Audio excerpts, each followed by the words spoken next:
Hey everyone, welcome back to the All Things Private Practice podcast. I'm joined today by Mikki Gates, who is a global HR leader, TEDx organizer, and 𝘁𝗻 chapter president, SHRM. You can give the actual explanation for what that is in a second, with a passion for reimagining the future of work.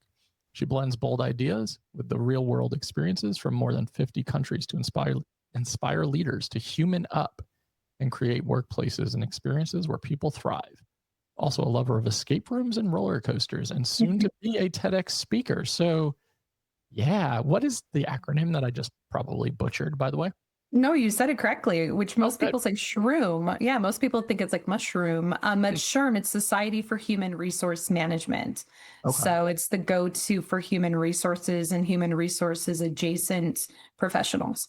Okay. Cool. I forgot that was your area of expertise. And I actually have an HR rep for my group practice. So I'm going to talk to you offline about some things. Love it. Okay. So, for context, for those of you listening, especially if you're interested in TEDx or speaking in general, I think this is a hugely important combo. You were actually one of the organizers of TEDx Manitou Springs, who is where I did the event for my first TEDx back in February, and you were so helpful and supportive, and really have been since that time. So, just curious about what has it been like to organize these events over the years, and how many have you done? What brought you into this? Like, share that part of this story. Oh, yeah. It's one of my favorite stories to tell. So I started working as a volunteer with TEDx events right before COVID. And I joined a group that had already been formed. And I came in maybe 3 weeks before the event was about to happen. I knew I loved TED Talks and TEDx Talks.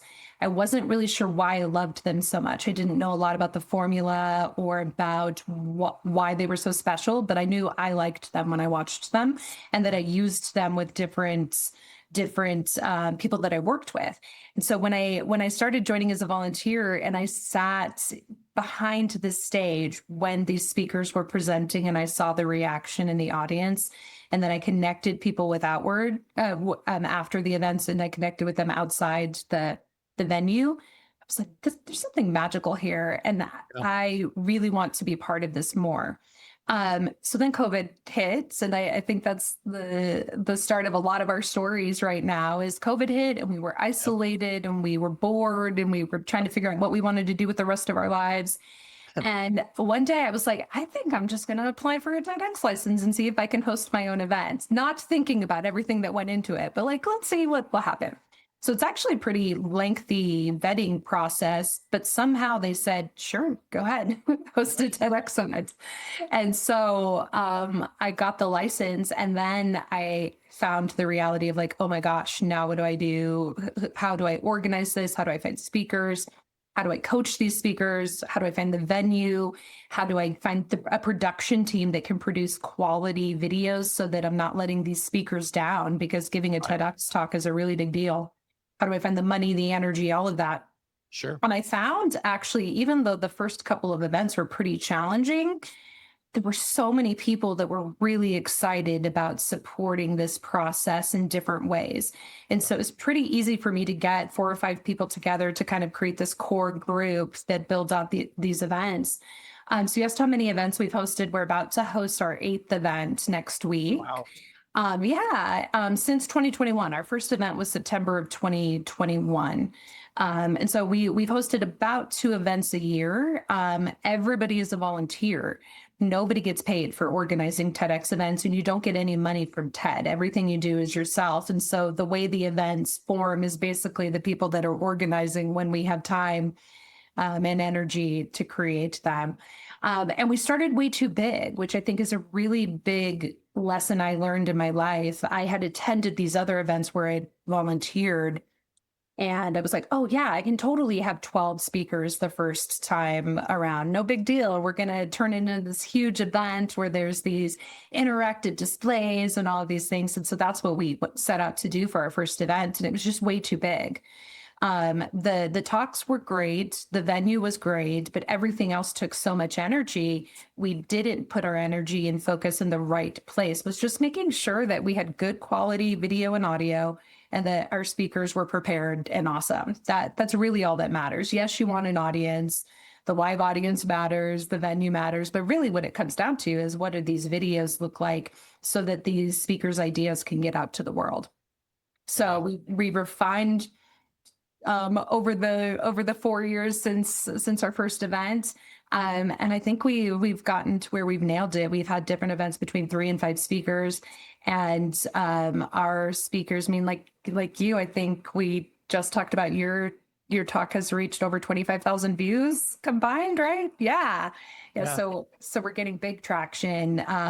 And I started working with a couple of people that are just phenomenal. Our head speaker coach, who I think actually has been on this podcast, Michael Ashford, is a TEDx speaker and an amazing speaker coach.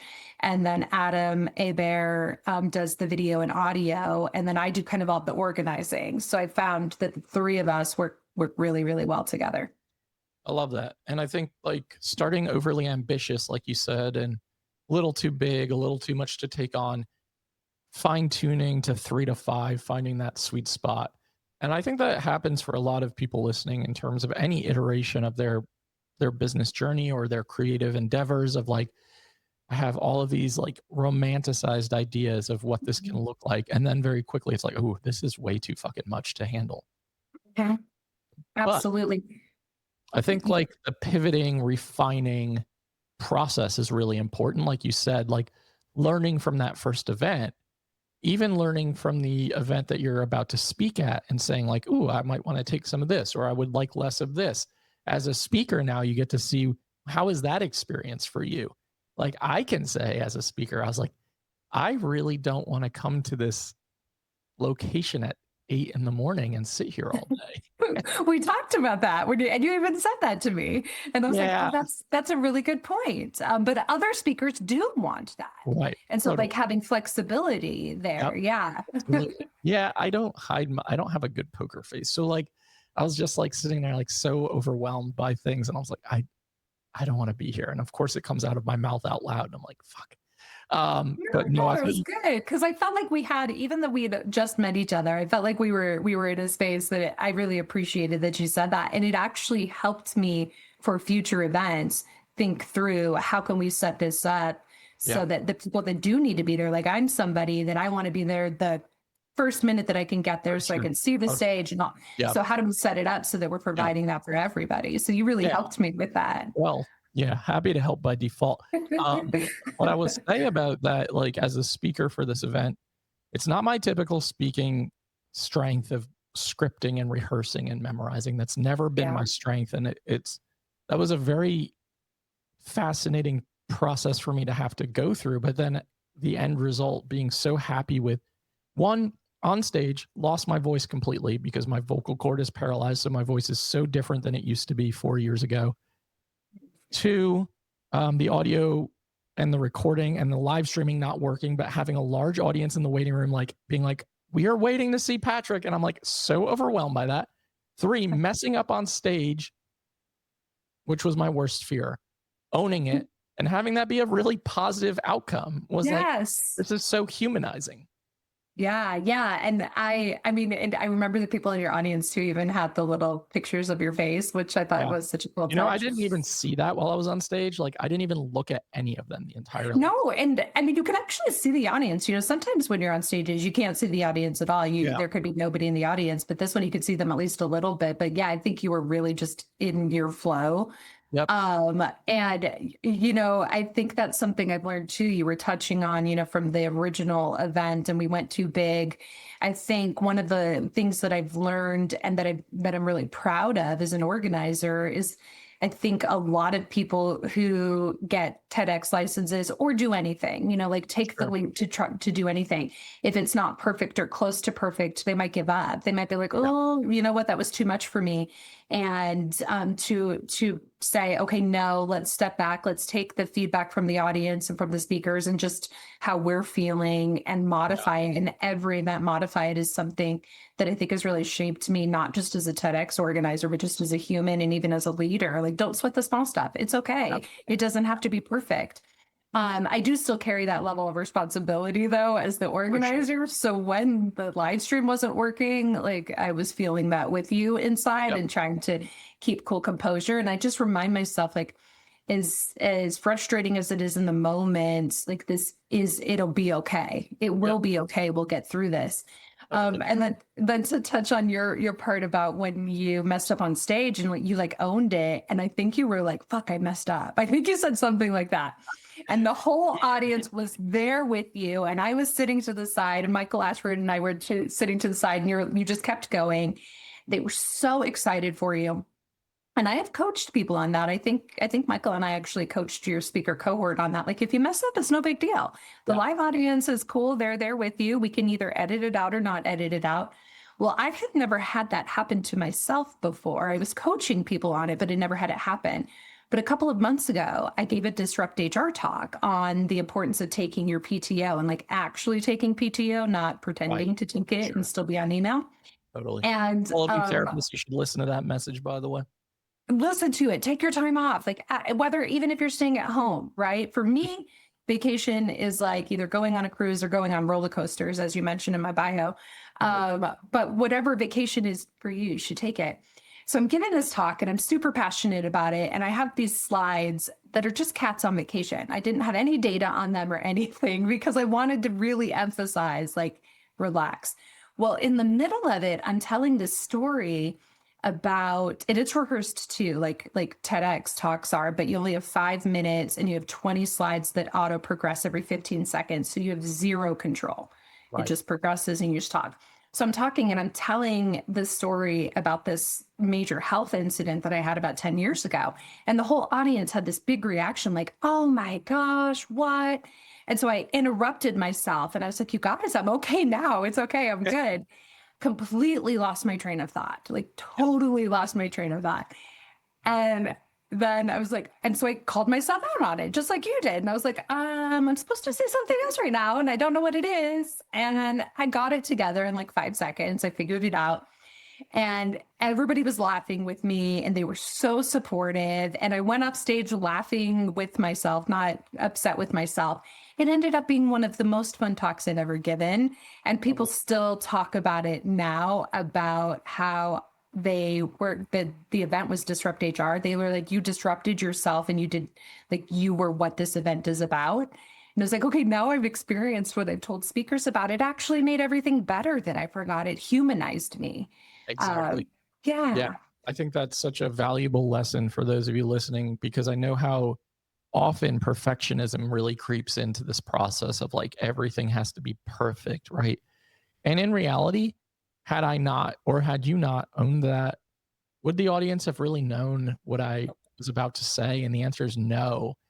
And just naming it out loud, I was just kind of laughing at myself on stage because I was like, yeah, this tracks basically, you know? And even at the end of the talk where I was like, I don't know what I'm supposed to do right now, was very much a me thing. And I think the more we can embrace our human side, whether it be for speaking, organizing, you know, hosting anything, or showing up as a leader and just owning it and just being accountable to the fact that like this is messy. The human experience is messy and it comes with imperfection. And I think that's really what people gravitate and relate to. I agree. I think we're seeing that more and more, especially in the past 5 years, but over probably the past 10 or 15 years. You know, I think I look back to when I first started in my career and everything seemed very shiny. Like I remember looking back and looking at adults and like feeling like they just had it all together and like Yeah. they were always dressed perfectly and they didn't make mistakes and whatnot. The people that I worked with in particular. And since maybe 2015 to now, there's been an evolution where our employees don't want that. The people that we work with, the people that come to your events and the people that listen to this podcast, they don't want fake people because we know that those people were not perfect and shiny. And even though, you know, their business suits might have looked that way and they might have put on that impression, behind the scenes, things were not perfect. And so our employees and our teams and the people that we work with, they want authenticity. And Yeah. that doesn't mean that we're not still professional. That doesn't mean that we still aren't experts in our field, but it means that we make mistakes and we own it and we cuss a little or whatever that Yep. looks like. Or we stand there and we say, oh my God, I messed up.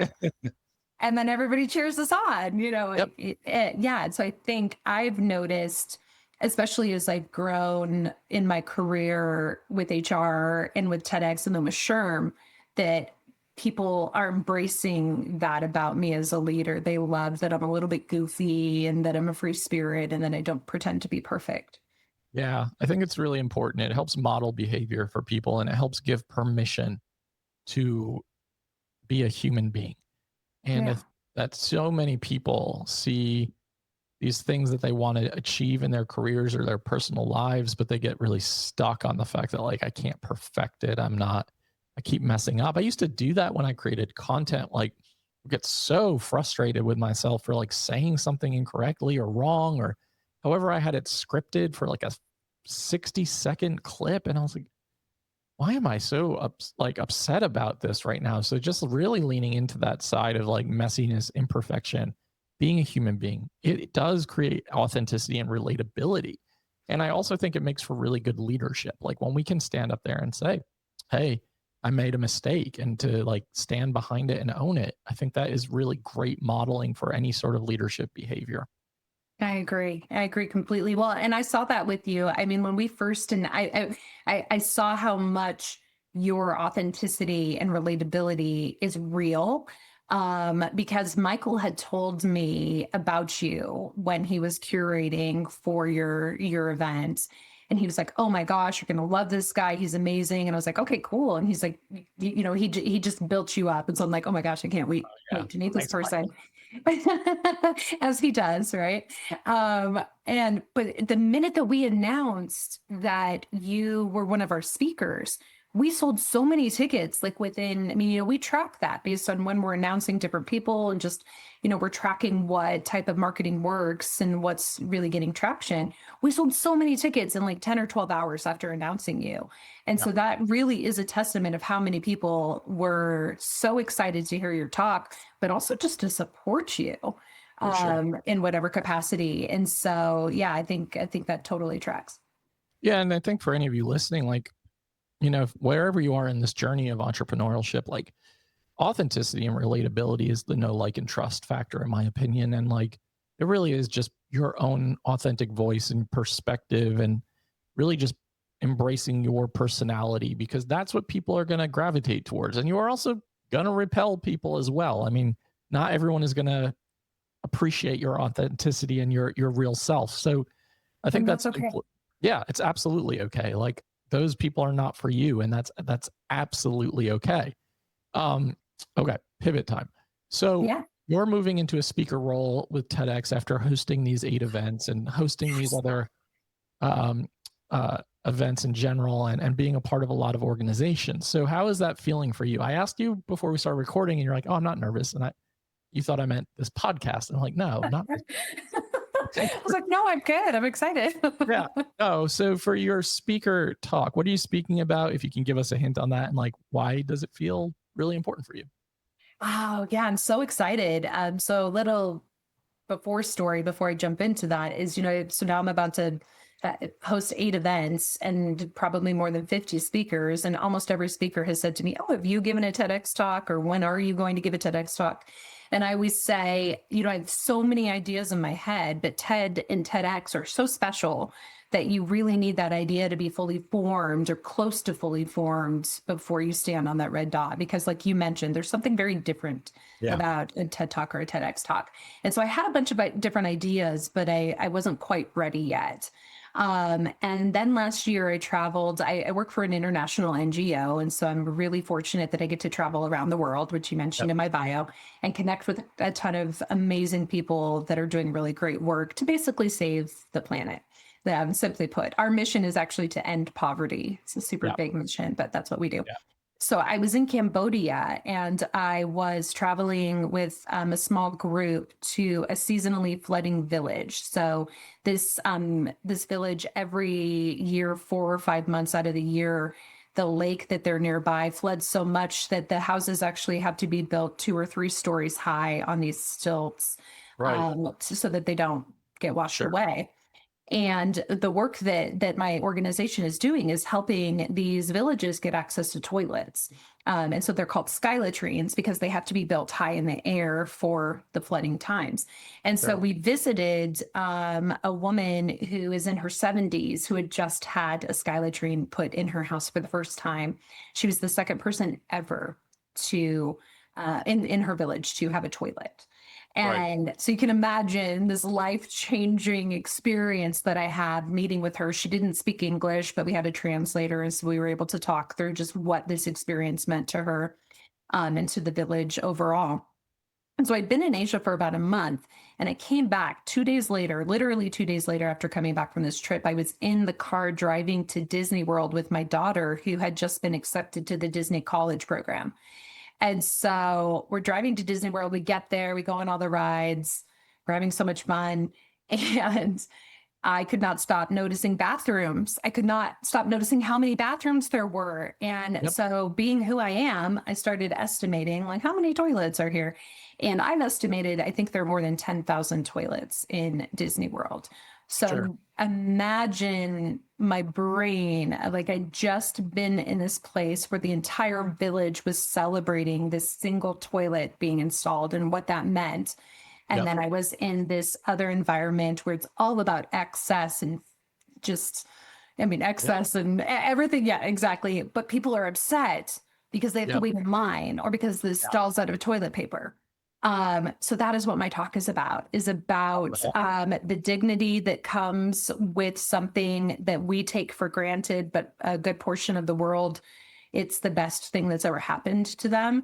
Yep. And what that means and how we can use that in our lives to appreciate the things we take for granted. Wow. I love that. That's such a great perspective, and obviously like a very good like catch line or hook line into like the topic. But that's such a powerful message of like the things that we are very privileged to take for granted. Like, yeah, public bathrooms or tons of accessible bathrooms and running water and like things, So toilet paper. toilet paper, yeah, for sure, or plumbing infrastructure or whatever the case may be. And I have not been able to experience that experience that you just mentioned, but when Hurricane Helene happened here, we didn't have running water for 65 days and couldn't flush the toilet, couldn't take a shower, couldn't drink water, couldn't do any of the things. And you just realize how much you take for granted, like running water, flushing a toilet, like being able to take a 60-second shower without stress. And yeah, I cannot imagine like getting a toilet installed in a village where it's like, this is going to be like life-changing and life-altering. Life-changing. Yeah. And we asked her, okay, now that you have this, her daughter lived with her. We're like, okay, now that you have this, are you worried about the rest of the village wanting to come use it? And she was like, no, I'm not worried at all. I invite them to come use it. And what a different perspective, right? For sure. From our reality where we have things that, like I lock my door, like she opened it up to the community. She said to me, it cost $150 US to get this toilet and all the plumbing installed. And then every 3 to 5 years, it'll cost between like 15 to 20 US dollars to empty the well because it drains into the well. And she said when we were talking, she was like, of course I invite my neighbors to come use this because they could never afford something like this. I'm so fortunate that I'm one of the people that can afford this. So I'm going to open it up to the community. And so you can imagine when I got to Disney World, the exact opposite of people getting upset when they have to wait in line or being just walking by the custodians and not even acting like they're human and like, very, very different experience. And so I'm excited to share that story. I think it'll resonate with people because it's about toilets, but it's not really about toilets. And so I'm pretty excited to put the idea out there. Well, that's the whole point of these messages, right? That you can deliver like quite the punch in a 15-minute time span to kind of help shift and alter perspective on things. Because, I think so often for those of us, especially who aren't well-traveled or haven't had the luxury or privilege of traveling, you don't have a lot to compare our day Right. to day to. And it's so easy to take little things for granted. And traveling for me through like Latin and Central America or in different parts of the world, it always opens up that perspective of just curiosity about how other people live. And I think for those of you who want to read between the lines, that we need more of that now than ever in Right. this current iteration of our existence here in this country. So I think that that sounds like a wonderful talk and presentation. I want to be real honest with you, and if Michael listens to this, he might cringe, but I had never watched a TED Talk before stepping Oh, on no, stage. I didn't I even know think how. that's a lot of people. Yeah. Okay. Yeah, like I only watched Michael's in spurts, one to like be like, oh, one more view for his talk, but also because I was like, I don't know how long these are supposed to be, and I need to know. And Yeah. so Yeah. that was quite helpful. But yeah, I had never watched a TEDx. Admittedly, I still have not, to everyone listening. So, you- You're gonna watch more after November 15th, right? At least yeah, one sure. more. I'll definitely watch the toilet TEDx. The toilet TEDx, Yeah. please. Yeah, I think that's an important message for those of you listening as we are getting ready to wrap this up of like, I never have listened to a podcast before. I still haven't. And I have 2 podcasts. Like, I just think that sometimes we let certain things prevent us from pursuing certain things because we're supposed to like, we convince ourselves we're supposed to be these like experts and all of this stuff that we know nothing about. I agree so much. Like, when I took the leap to do the TEDx, to get the TEDx license myself, I had volunteered at the previous one, but I had no experience. I had some experience in event planning, but Right. nothing at this level that required such audio visual and like coaching speakers and different things like that. And so I had a little bit of imposter syndrome, but I was like, I'm going to do this. Like, I'm just going to try it. What's the worst that can happen? The worst that can happen is I fail and I tried it and I've learned from it. But I think for me, I touched on this before. I had a life changing experience due to a really significant health scare in 2016. And that really changed to the course of my life. And I think you hear that a lot with a lot of people Sure. where something happened, they have a cancer scare, they had a really bad car accident or something happened. Mine was that I had a stroke and ended up having emergency open heart surgery. Right. And whatever it is, you hear that from people, and you hear like that's when they write that book, or that's when they get ready for their TED Talk, or whatever it is. And I would Absolutely. love to help people reach that point without having to have that Yeah. life-changing experience. Like, how can we help you get over that hurdle of like taking risks, giving it a try, going for whatever it is you're passionate about or exploring, or for people maybe who've never been out of the United States to take the leap and go somewhere and get that new experience. I would love to, like, in the next stage of my career and even or of my life, and even in my career, what I do with my work with the NGO, that's what I'm trying to get people to do, is like let go of that fear of failing, Absolutely. and try something. Yeah. I love that. Yeah. I mean, I agree 100% with all of what you said. And it would be nice if you didn't have to have that like life altering experience to then say, I'm going to go for it. You realize life is so short or can be changed in the blink of an eye. But yeah, I like what you're saying about that and just going for it. And honestly, like, I just want to say as we're kind of wrapping this up, like you've had such a ripple effect by hosting these events, right? Like having these speakers who have had these experiences, who then their talks reach however many people. I mean, there's ripple effect in that. And I think there's impact in that, significant impact. So just want to congratulate you on that and, Thank you. wish you the best of luck in November, and I'll definitely watch it. It's Thank you. I'm gonna hold you to yeah, that. like most of my other podcasts is like, have you listened to any podcasts this month? I'm like, no. And she's like, You're I've like, I listened just to 100. I'm like, cool. But that's like some people's thing. No, I get that. I totally get that. Yeah. But yeah, I appreciate that. That's actually been my greatest honor, my greatest, like, if I reflect back, as much as I've learned personally from organizing these TEDx events, when I get emails or I see on LinkedIn or some sort of social media, something Yeah. that one of the speakers has posted, and I see what is happening, and I know that the catalyst was their TEDx talk. Yeah, I honestly get tears in my eyes every time. And for I sure. just am so proud of that. It's not that I did it, the speaker did it with their idea and who they are, but to have given them that stage, I feel Right. really proud of. Yeah, it's Yeah. something that, yeah, that I'm really, and the people that I've connected with, like you and just all of the speakers that stand on our red dot, like I just feel like I'm so lucky to know everybody. Yeah. Well, again, major congratulations and Thank you. best of luck as you prepare, even though you say you're not that nervous. So that's good. Um, Ask me again in October because it's November 15th. So yeah, probably end of October, my story will be different. my anxiety ramped up massively the week of the event where I was like in Colorado Springs by myself in an Airbnb. All I was Yeah, doing was rehearsing, and I was like, yeah, this is overwhelming. this Um, is real. Yeah. but for those of you listening, I mean, put yourselves out there, apply for the TED Talk, apply for the presentation or the conference, ask for the partnership or the collaboration, because the worst that can happen is that it's a no, and then you just try again and you figure out, and maybe the next time is the better time for you. So I really just want to reiterate that. Mikki, anywhere where people can find you, so that if they want more information or want to support however they can. Yeah. So to find me personally, the best method is LinkedIn. So just my name on LinkedIn, you'll see me. I look just like this in my headshot, so you'll know it's me.